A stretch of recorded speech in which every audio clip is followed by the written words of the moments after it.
This episode will be completely taken out of context. Welcome to the Fact Check This podcast. All right, Fact Check This Daily, and we're going to do a morning show today. I guess the other guys in the morning show outside of Dag are either hungover in a food coma, and nobody checked in. So we'll do a night show tonight. And in the meantime, that means I actually have a little bit of time to do a daily. So you get a special Black Friday daily. And this was an interesting little topic, article that I had found that when I came across it, I thought, yeah, that's like, I really want to talk about this because it's really interesting. And this might be a little bit longer than the typical dailies. Because it is really interesting. But let's go ahead and jump right into it. As the show title indicates, talking about alternative media. And like, as everybody knows, Trump did the Rogan show. But Trump also did a whole bunch of other like podcasts and YouTube shows and stuff like that leading up to the election. Kamala Harris did a couple, but like Call Her Daddy or something, like nothing especially with the kind of reach of Rogan or some of the other shows that Theo Vaughn and some of the other stuff that Trump did. And so this article kind of takes some of that on, talks about that kind of stuff. So this was popular YouTube show Hot Ones turned down Kamala Harris's pre-election interview request. Now, this is misleading as a title goes. And we'll get to that in just a second as we read the article itself. Both the West Wing and the Chicken Wings eluded the Harris campaign. Popular internet show Hot Ones turned down the opportunity to interview then presidential candidate Kamala Harris, the vice president's campaign leaders revealed in a new podcast episode Tuesday. The top generals of Harris's decidedly unsuccessful presidential campaign gathered on the liberal-leaning Pod Save America to analyze the many reasons for their loss. The campaign honchos listed the Democratic nominee being turned down for an appearance on Sean Evans' successful YouTube show Hot Ones among the many rationalizations and theories as to why Harris will be unemployed in January. I think it's hilarious how they thought having Kamala Harris go on a YouTube show about hot wings that's kind of centered around hot wings was like the big thing that kept her from winning. Holy shit, like just a little bit of internalized racism. That's brilliant. I love it. But there's more to it than just Kamala Harris was turned down to be on the show, right? Hot Ones, which features Evans interviewing celebrities as they eat progressively spicier chicken wings, turned down the Veep because the show does not want to delve into politics, according to Stephanie Cutter, who was in charge of media strategy for Harris. Cutter said on the podcast that Harris's team got that reaction across the board from non-political media. Hot Ones, which is a great show, they didn't want to do any politics, so they weren't going to take us or Trump. See, that's where the headline of this gets misleading, because they say, Kamala Harris was turned down to go on Hot Ones. Hot Ones didn't want to do anything political. They were staying away from politics entirely. And a lot of shows chose to do that sort of thing. In its more than 350 episodes spanning nearly a decade of publishing, Hot Ones has never hosted a political candidate.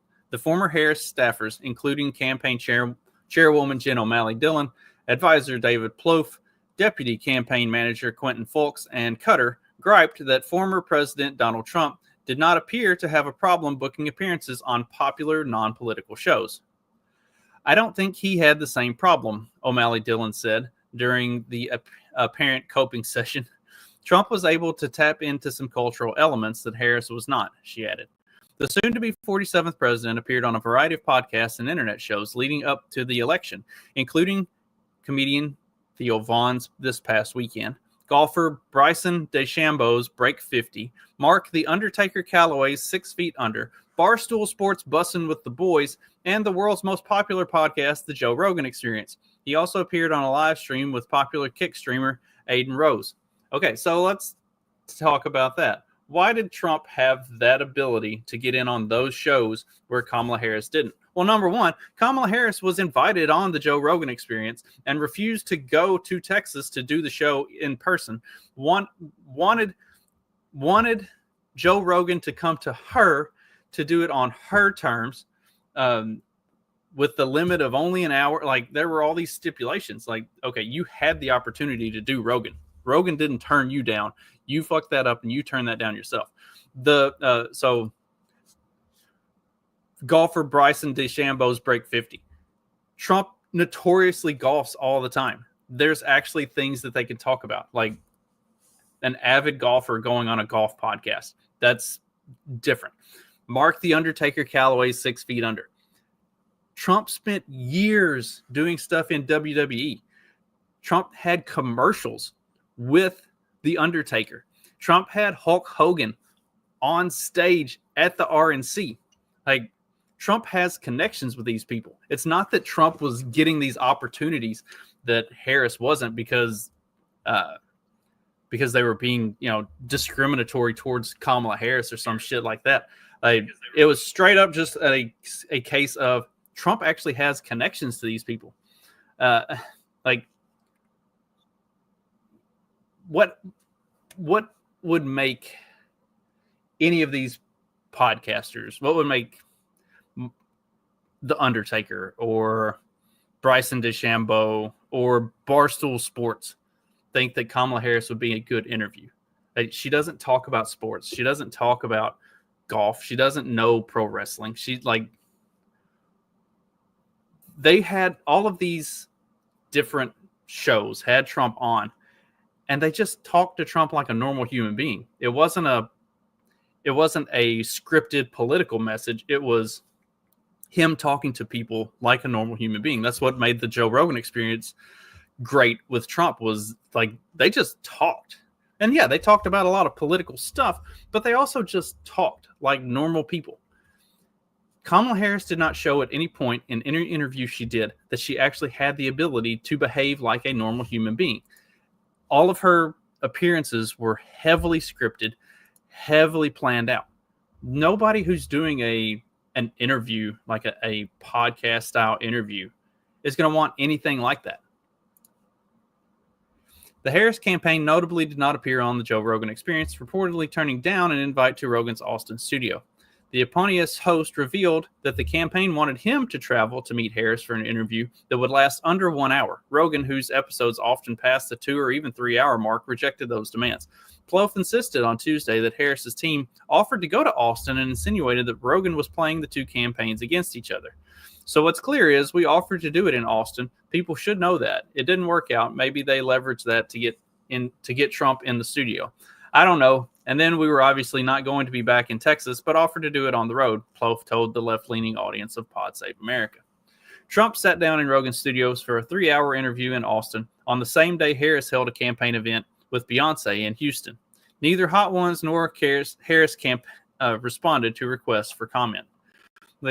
Trump had inroads with this stuff. And they talk about, Kamala Harris wasn't going to be back in Texas. J.D. Vance literally did the interview, wrapped the interview, and then flew out to Pennsylvania. So, like, you're telling me they couldn't find a way to make it work? It's just, if you understand that that's an important thing, then you do what's necessary to get it done. And I'm more inclined to trust what came out of the Rogan side of things, talking about the demands and stipulations that were put on doing the event for Kamala, as opposed to her coming there to do it. And especially when you take it, coming from Kamala's team, who seemed to be pretty bitter for anybody that watched any of that interview or them like talking about any of that. I watched some snippets of it just to get some context, and like, there's a lot of failing to admit or own up to mistakes that were made by the campaign, by a lot of the stuff. And like, it's a lot of passing the buck, passing the blame, not taking responsibility. But, you know, talking about Trump and like the connections and stuff, like, where do you don't see the Kamala Harris team outside of political events, like campaign events? You didn't see her with a lot of support from other like big names. You know, like you got Rogan, you got Dana White, you've got Hulk Hogan, you got The Undertaker, you got all of these personalities, all of these figures, and it's still going. It's still going. This is a Trump Thanksgiving in Mar-a-Lago. It's crazy. They have all kinds of other people there. He's got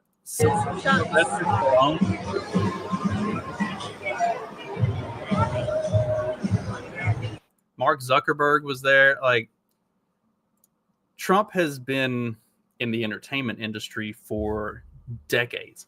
He's been on the scene with all this stuff for decades and seems to be generally well liked. And a lot of people, I think, were more not expressing how well liked he was out of fear of being canceled by this insane left-wing media. Now the insane left-wing media is spiraling out of control. You've got MSNBC that's lost like MSNBC has lost like 53% of its audience since Election Day. CNN has lost 47% of its audience since Election Day. Like, CNN is going through massive layoffs and like worker cuts.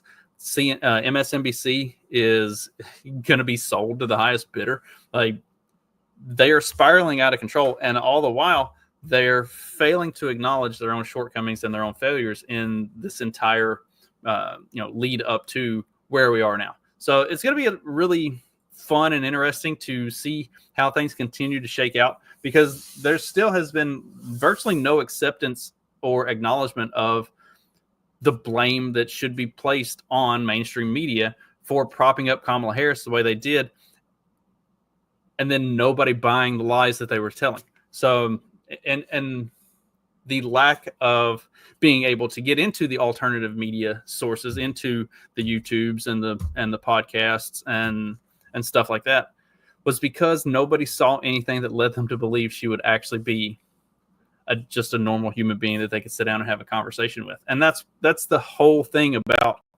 these shows, is they don't have a targeted agenda. They're just people having conversations. And that's what makes them great, is the conversations that people have are incredible and fun and funny. She never showed that. So there's also rumors that like her and Hillary are also both considering running again in 2028. Like, whew, it could be really fun if they both do, and that's the case. Like, I would love to see if the left-wing media learns anything from this past election cycle, and how they spin one or both of those two once the time comes. That'll do it for me today. I will be back on Tuesday night. I'll be back with the daily on Monday, but I'll be back on Tuesday night with Don the Pleb. We are going to talk about Trump's cabinet picks and kind of break down some of that, and it's gonna be wild and woolly, because there are still some that are up in the air, and I mean, it seems like they're all pretty well decided, but how much do we know which ones are going to be able to get Senate approval and all of this, that, and the other? It's going to be an interesting couple months. Don and I are going to talk about all of that on Tuesday night. So I'll see you then. Later.